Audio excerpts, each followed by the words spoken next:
প্রচন্ড আতঙ্কে কাটছিল দিন। নিজের নাম নাকি লুকিয়ে থাকতে হতো সেখানে।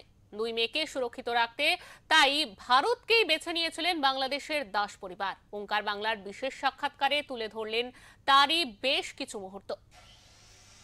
রাজ্য জুড়ে চলছে এসআইআর আবহ। এই আবহের মধ্যেই ঘটে গেছে একাধিক ঘটনা।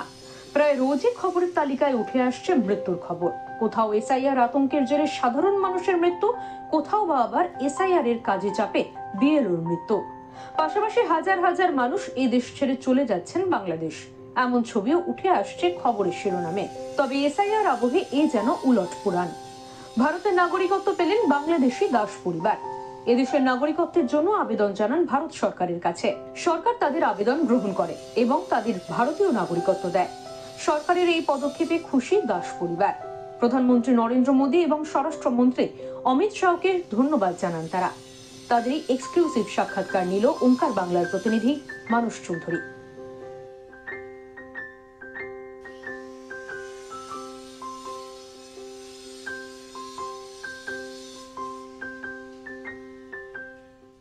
রাজ্য জুড়ে এসআইআর একটা আতঙ্ক চলছে, কিন্তু আজকে আমরা চলে যাব ভিন্ন একটি খবরে, যে একটা খুশির খবর। প্রধানমন্ত্রী নরেন্দ্র মোদীজি ঘোষণা করেছিলেন ওপারে যারা বাংলাদেশ থেকে যারা হিন্দুরা আসবেন তারা কিন্তু এদেশে নাগরিকত্ব অ্যাপ্লাই করলে কিন্তু সেটা তাদেরটা বিবেচনা করা হবে। সেরকমই এই আমরা যে চলে এসেছি বিরাটির এক পরিবারের কাছে, লিটন দাস। তিনি 2012 সালে ভারতবর্ষে এসেছিলেন পাসপোর্ট করে, কিন্তু কেন এসেছিলেন সেটা বিস্তারিত তার কাছ থেকে শুনে নেব। তবে তারপরে কিন্তু তিনি নাগরিকত্বের জন্য আপিল করেন এবং সেই নাগরিকত্ব পান। তার পরিবারে কিন্তু আজ খুশির হওয়া। আমরা চলে যাব সরাসরি লিটন দাসের কাছে। দাদা, বাংলাদেশ ছাড়তে হলো কেন?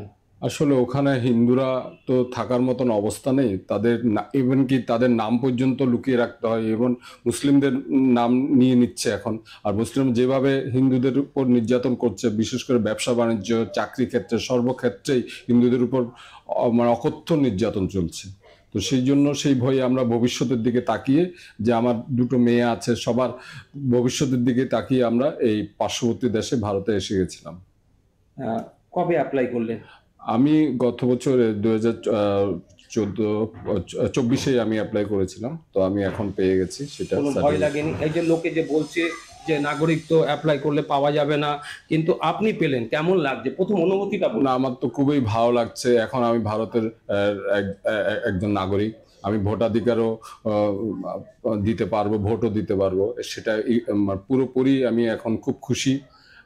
এবং এই জন্য আমি স্বরাষ্ট্রমন্ত্রী অমিত শাহকে এবং প্রধানমন্ত্রী আমাদের নরেন্দ্র মোদীকে ধন্যবাদ জানাতে চাইছি।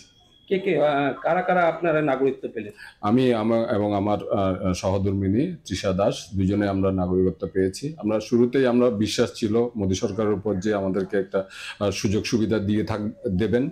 তো সেই জন্য আমরা প্রথম থেকেই অ্যাপ্লাই করে রেখেছি এবং পরবর্তীতে আমাদের সবকিছু পরীক্ষা নিরীক্ষার পরে আমাদেরকে নাগরিকত্ব দিয়ে দিয়েছে।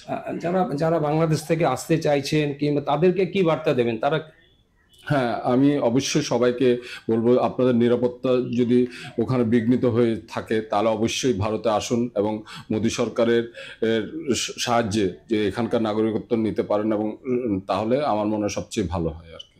আপনার চট্টগ্রামের বাসিন্দা, দীর্ঘদিন জন্মসূত্রে কিন্তু বাংলাদেশ চট্টগ্রামে থাকতেন, কিন্তু বাধ্য হয়েছেন তার যে মাতৃভূমি, সে মাতৃভূমি ছাড়তে বাধ্য হয়েছেন। কারণ ওপারে যে হিন্দুরা কিন্তু নিপীড়িত, নির্যাতিত, তারা কিন্তু তাদের বাড়ির থেকে, যে বাড়ির মহিলা থেকে তাদের সম্পত্তি সমস্ত কিছু তারা আতঙ্কে, অর্থাৎ বাড়ির মহিলারা যারা থাকতেন তারা কিন্তু আতঙ্কে থাকতেন। রাত্রে কিন্তু তাদের কিন্তু আতঙ্কের মধ্যে দিন কাটাতো এবং অবশেষে কিন্তু তারা ভারতে মানে আশ্রয় নেন এবং পাসপোর্ট করে কিন্তু চলে আসেন এবং তারা কিন্তু সরাসরি ভারত সরকারের কাছে আবেদন করেন তাদেরকে নাগরিকত্ব দেওয়া হোক, এবং সেই নাগরিকত্ব পেয়েছেন এবং নাগরিকত্ব পেয়ে কিন্তু আজকে খুশি হওয়া এবং বাড়ি জুড়ে কিন্তু খুশির উৎসব চলছে।